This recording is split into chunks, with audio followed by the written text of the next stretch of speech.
현명한 투자는 지식에 대한 투자이다. 아, 벤자민 프랭클린의 유명한 말이죠. 네, 그렇죠.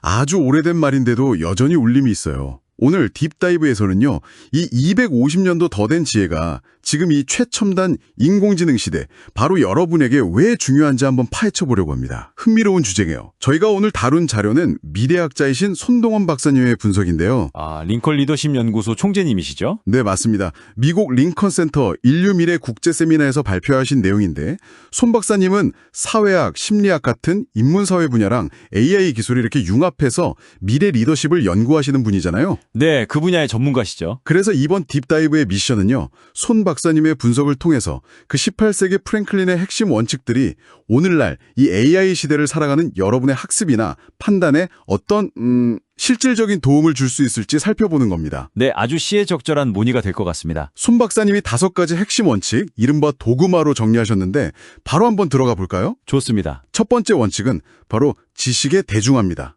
프랭클린이 공공도서관 만들어서 누구나 지식에 접근하게 했잖아요. 네, 그게 당시로서는 정말 혁신적인 생각이었죠. 이게 오늘날에는 AI 기술에 대한 접근과 이해, 그러니까 AI 리터러시의 중요성으로 이어진다는 거예요. 맞아요.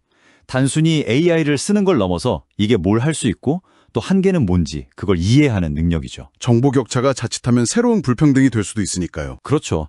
특히 AI 기술 접근성 차이가 커지면 이게 사회적 격차를 더 벌릴 수 있거든요.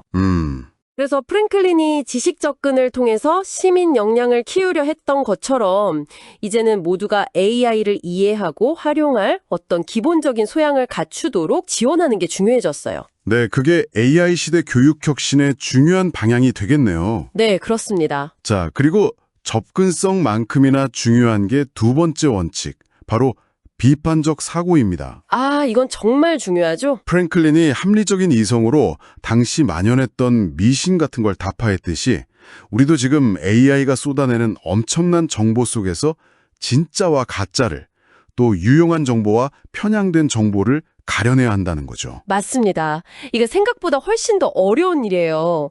AI가 주는 정보는 꽤 그럴듯해 보이거든요. 네, 그럴듯하죠. 하지만 때로는 편향되어 있거나 심지어는 완전히 틀린 내용을 담고 있을 수도 있어요.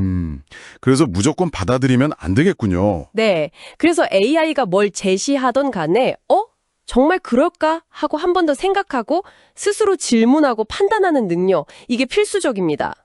그게 바로 AI 리터러시의 핵심 역량 중 하나라는 거군요. 비판적 정보 분별력. 정확합니다. 여기서 자연스럽게 세 번째 원칙으로 이어지네요. 융합적 사고. 네. 프랭클린 하면 과학, 정치, 문학 정말 여러 분야를 넘나들었잖아요. 그렇죠. 팔방미인이었죠. 손 박사님은 AI 시대의 문제들이 어느 한 분야 지식만으로는 풀기 어려운 아주 복잡한 성격을 띈다고 지적하셨어요. 네, 맞아요. AI는 특정 분야 데이터 분석이나 패턴 인식은 정말 잘하지만 여러 다른 영역의 지식을 창의적으로 연결하고 종합적인 해결책을 찾는 건 여전히 사람의 몫이거든요. AI가 못하는 부분을 사람이 채워야 하는 거군요. 그렇죠. 손 박사님 분석대로 프랭클린의 이런 다재다능함이 미래 사회가 요구하는 인재상, 그러니까 여러 분야를 넘나들면서 새로운 가치를 만드는 융합적 사고의 중요성을 잘 보여주는 거죠. 네 번째 원칙으로 넘어가 볼까요? 평생 학습의 자세입니다. 아, 이것도 빼놓을 수 없죠. 프랭클린은 사실 정규 교육을 많이 받지는 못했잖아요.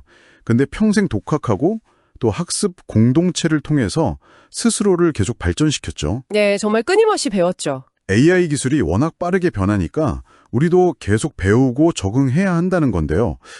당연한 얘기 같기도 하고요. 당연하지만 실천이 어려운 거죠.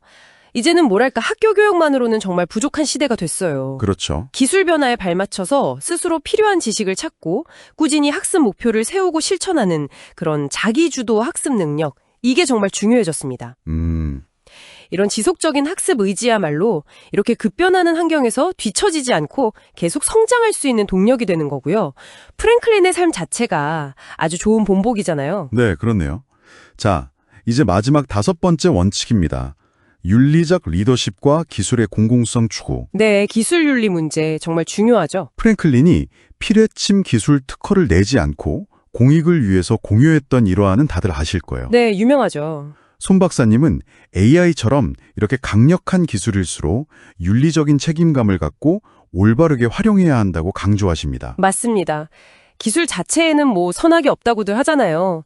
하지만 그걸 사용하는 사람의 의도에 따라서 결과는 정말 크게 달라질 수 있거든요. 네. 특히 AI 기술은 사회 전반에 미치는 영향력이 정말 막대하기 때문에 개발 단계에서부터 활용까지 모든 과정에서 윤리적인 고려 그리고 사회적인 합의가 필수적이에요. 개인의 이익보다는 공동체를 생각해야 한다는 거군요. 그렇죠. 공동체와 인류 전체에 기여하는 방향으로 기술을 사용하려는 노력. 프랭클린의 사례가 바로 그걸 상기시켜주는 거죠. 자, 오늘 손동원 박사님의 분석을 통해서 벤자민 프랭클린의 5가지 핵심 원칙을 쭉 살펴봤습니다. 어떠셨나요? 이게 단순히 오래된 지혜가 아니라 지금 우리 시대에 꼭 필요한 통찰이라는 생각이 드네요. 네, 맞아요. AI라는 새로운 시대를 살아가는 여러분에게 아주 현실적인 지침이 될 수 있겠죠. 결국 기술이 아무리 발전해도 비판적으로 사고하고 또 다양한 지식을 융합하고 끊임없이 배우고 그리고 윤리적 책임감을 갖는 것, 이런 인간 고유의 역량이 중요하다는 메시지인 것 같아요. 네. AI를 유용한 도구로 쓰되 그 중심에는 항상 사람과 공동체에 대한 고려가 있어야 한다는 거죠. 오늘 저희가 나눈 이야기를 바탕으로 여러분은 다음에 AI와 상호작용하시거나 새로운 기술을 접하실 때 프랭클린의 원칙 중에서 어떤 걸 한번 먼저 적용해 볼 수 있을지 잠시 생각해 보시는 건 어떨까요? 좋은 질문이네요. 다음 딥다이브에서 더 깊은 이야기로 찾아뵙겠습니다.